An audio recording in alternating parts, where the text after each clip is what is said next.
Meng Wanzhou has returned to the motherland.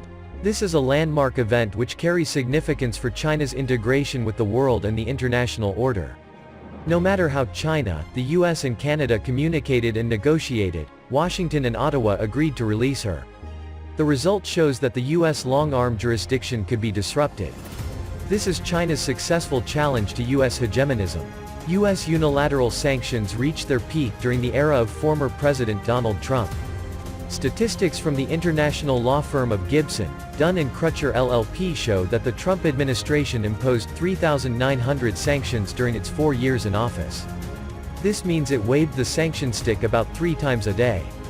In May 2018, Trump announced the U.S. withdrawal from the Iran nuclear deal and planned instituting the highest level of economic sanctions against Iran. This was a sheer hegemonic act that violated UN principles. This U.S. decision met with objections from a number of countries including China, Russia, the UK, France and Germany. Some EU members criticized the U.S. for adopting double-standard foreign policies. The U.S. opposed the Arab League for the latter's boycott of Israel, but pushed the whole globe to boycott Iran. EU members even threatened to adopt countermeasures within the framework of the World Trade Organization against the U.S. Germany, France and the UK then accelerated setting up the instrument in support of trade exchanges to facilitate trade with Iran. In March 2020, the system completed its first transaction, sending medical supplies and equipment to Iran to tackle COVID-19. The function of this system provides a long-term and sustainable solution to legitimate trade between Europe and Iran. It was during this period that the Trump administration provoked a trade war against China.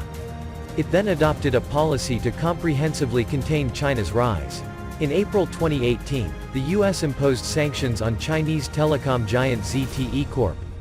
After that, Washington began to step up its crackdown on Huawei. Huawei represents the global rise of Chinese companies and Chinese manufacturing. This collective emergence has impacted the US-led system, and has affected Western capitals' control of the global market which has lasted for about 5 centuries.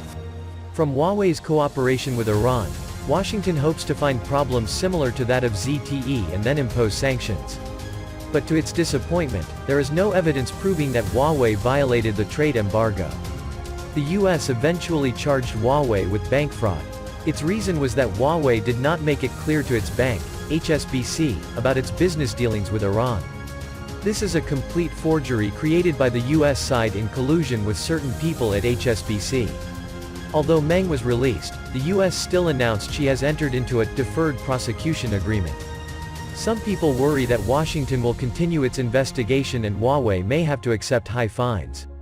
These people have not understood the significance of Meng's release.